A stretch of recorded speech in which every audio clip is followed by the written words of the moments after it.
बिस्मिल्लाहिर्रहमानिर्रहीम। खातिन हज़रात, मैं हूं अख्तर अब्बास और आप सबको अस्सलाम वालेकुम। पर्सनैलिटी ग्रूमिंग ऐसा खूबसूरत लफ्ज़ है कि सुनते ही, बोलते ही, लिखते ही एक ख़ास तरह की राहत आपके अंदर उतरती है। आप सोचते हैं कि सामने वाला आपको आइडलाइज करने लग जाए।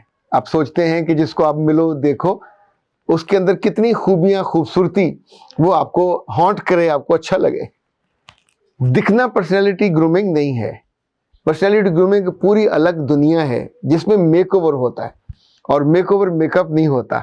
इसलिए हमने नया जाविया में और हाई पोटेंशियल आइडियाज़ में एक पूरा डिपार्टमेंट अलग से कायम कर दिया है कि वो लड़कियां और लड़के जो छोटे शहरों से हैं या गांव से हैं और बड़े शहरों में आना चाहते हैं, आके शादियां कर रहे हैं या करना चाहते हैं, तो दे नीड मेकओवर।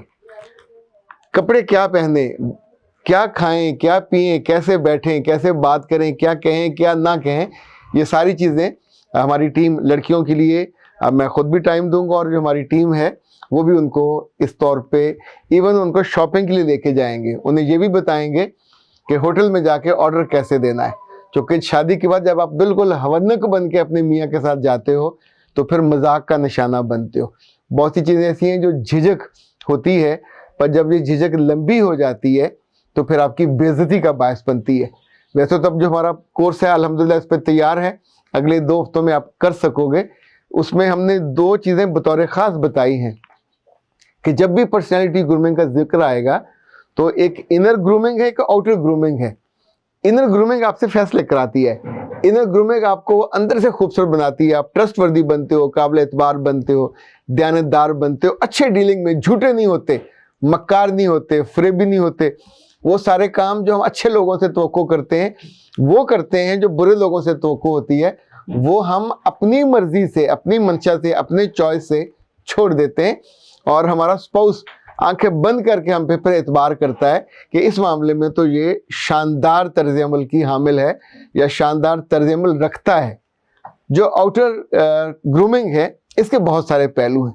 ये आपका पूरा जो एटीट्यूड है वो भी इसमें शामिल है, आपका जो अटायर है वो भी शामिल है, इवन आपका जो लुक्स हैं, आपकी ड्रेसिंग, आपके जूते, आपके कपड़े, आपका बोलचाल, आपका खाना पीना और आपका लोगों से डीलिंग करना, आपका मूव करना, आपका उठना, आपका बैठना, खुद को कैरी करना, कौन से कपड़े पहनना, कौन से ना पहनना, इवन शॉपिंग के लिए लोगों से डील करना, किसी मौके पे मुड़ के देखना, यानी एक एक चीज़ जिस जिसकी निगाह में होती है वही आपके बारे में तय होता है कि हैं तो सारे टीचर लेकिन उठने बैठना नहीं पता, हैं तो सर फलां, हैं तो मैडम फलां, लेकिन पहनने ओढ़ने का नहीं पता।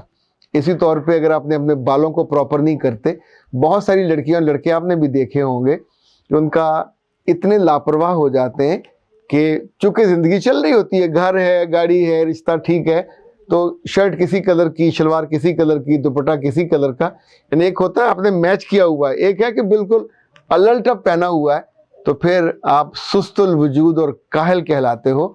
वहाँ आपकी ग्रूमिंग की सख्त ज़रूरत होती है।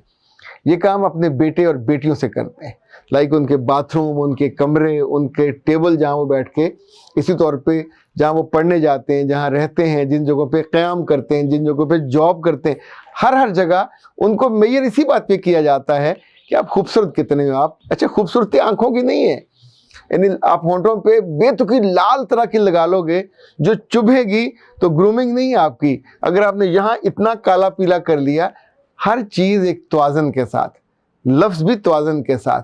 पिछले दिनों एक बच्ची से सेशन हो रहा था तो मैंने उससे कहा, गुफ्तगू के बाद मैंने कहा कि अच्छा, कुछ चीज़ें हैं जो मुझे इस्तेहकाक होता है बीइंग द एल्डर, आप मेंटोरिंग करते हुए और कोचिंग करते हुए। मैंने कहा बेटा आप बी केयरफुल, अब जब भी रिश्ता देखने वाले आपके पास आएंगे आपके घर और कोई लड़का आपके साथ बैठेगा या लड़के के वालिदैन बैठेंगे तो आपका रिश्ता रिजेक्ट हो जाएगा।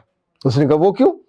तो मैंने कहा तुम जो गुफ्तगू करते हो उसके अंदर तुम लिहाज नहीं करते, तुम्हारा ख्याल है I am blunt, I am open, लेकिन ये ना तुम ब्लंट हो ना तुम ओपन हो, तुम असल में अंदर से डोमिनेट करते हो।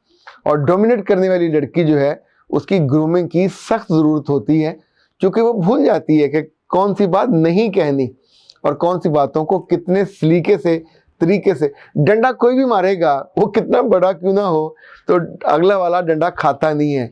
तो उसने मेरी बात सुनने के बाद कहा, सर 4 जगह मैं रिजेक्ट हुई हूँ, 2 जगह लड़कों के साथ मेरी कई माँ मीटिंग चलती रही, हम खाते थे, पीते थे, बैठते थे, और अपनी तरह से मैं फाइनलाइज कर चुकी थी। तो अचानक ब्रेकअप हो गया और उन्होंने जाते हुए मुझे ये कहा कि तुम्हारे साथ ज़िंदगी बसर नहीं की जा सकती, तुम लिहाज नहीं करती। इनफैक्ट याद रखिएगा, खूबसूरत होना एक अदा है, खूबसूरत होना एक तोहफा है, पर अगर खूबसूरत ज़ुबान नहीं है और आपकी खूबसूरत अदाएं नहीं हैं कि जिसमें आप दूसरे का दिल रख सको, तो आप इतने बड़े भी होगे तो छोटे हो जाओगे, पिद्दे से हो जाते हो। और समटाइम फिर लोग आपसे डर के, आपसे खौफ से आपसे किनारा कशी इख्तियार कर लेते हैं। याद रखिएगा, आप स्कूल में हो तो ग्रूमिंग स्टार्ट कर दीजिए, बहुत आसान है। अगर आपके पैसे नहीं हैं तो फिर अपना दिल बड़ा कीजिए, आंखें बड़ी कीजिए।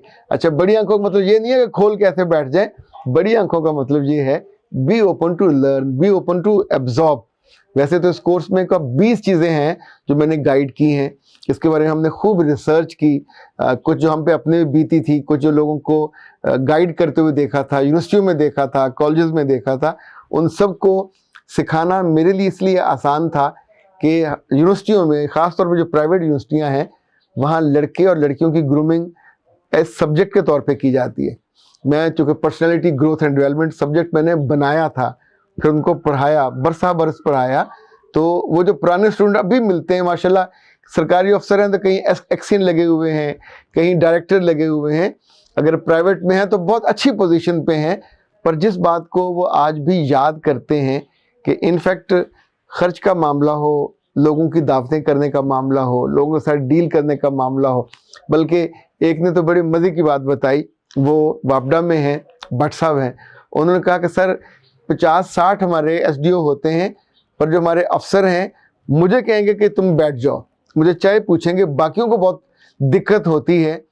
तो इनफैक्ट जब मैं अकेला जाता हूँ, जिस तौर पे मिलता हूँ, जिस तौर पे काम करता हूँ, जैसे उनके कहे को मैं कैरी करता हूँ, तो इस वजह से मैं जहाँ भी जाता हूँ मुझे पसंद किया जाता है। और अब इतने साल हो गए थे, उनको उस कोर्स का, उस गुफ्तगू का जो हम मिसालें देते थे वो तक याद थी। याद रखिएगा, दुनिया में कोई आपसे ज़्यादा खूबसूरत नहीं है, कोई आपसे ज़्यादा प्यारा नहीं है, कोई आपसे ज़्यादा यूँ समझे अहम नहीं है। पर अगर आप सख्त मिजाज हो, अगर आपकी ज़ुबान से लफ्ज़ों की जगह तीरों की बौछार होती हो, तो सगी बहनें और सगे भाई और सगे अम्मा अब्बा वो आपसे नाराज़ हो जाएंगे। और जिस जगह आपने लोगों से डील करना है, वो क्लास फेलो हों, वो दोस्त हों, वो साथ जॉब करने वाले हों, वो ससुराल हों, व्हाट्सएवर, यानी आपके आखिरी उम्र तक लोग आपकी ज़ुबान के शर से, लोग आपके अपने आप को कैरी करने के बुरे तरीके से उनको याद करते हैं। और अगर आप पॉजिटिवली लेके चल रहे होंगे तो आप सोचें कितनी जगह आपका हवाला आएगा। मैं तो कभी इस तौर पे भी देखता हूँ आंखें बंद करके कि खुद फरिश्ते भी तो मुस्कुराते होंगे कि ये कितना नीट एंड क्लीन है, इसके बदन से बॉडी एडोर नहीं आती, कपड़े इसके साफ़ होते हैं, जिस्म इसका हाइजीन का बड़ा ख्याल रखता है, खुशबू लगाता है, परफ्यूम इसके पास होता है, बात करता है तो फूल झड़ते हैं। चलें फूल ना झड़ें, लेकिन वो जो होता है ना, वैसे तो फराज का शेर है कि चल के देखते हैं वो बात करें तो फूल झड़ते हैं, तो शेरों में तो ठीक है, पर अमली ज़िंदगी में भी आपकी आंखें, आपकी ज़ुबान और आपके हाथ, इनकी जो मूवमेंट है और आपका जो बैठना है, ये लोगों को याद रहता है।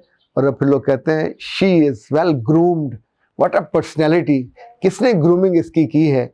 और फिर लोग आपको रेफरेंस के तौर पे इस्तेमाल करते हैं। आप में से कौन है जो रेफरेंस बनना ना चाहे अपनी ज़िंदगी में भी और ज़िंदगी के बाद भी। सलामत रहिए। अख्तर अब्बास को दीजिए इजाज़त। अस्सलाम वालेकुम।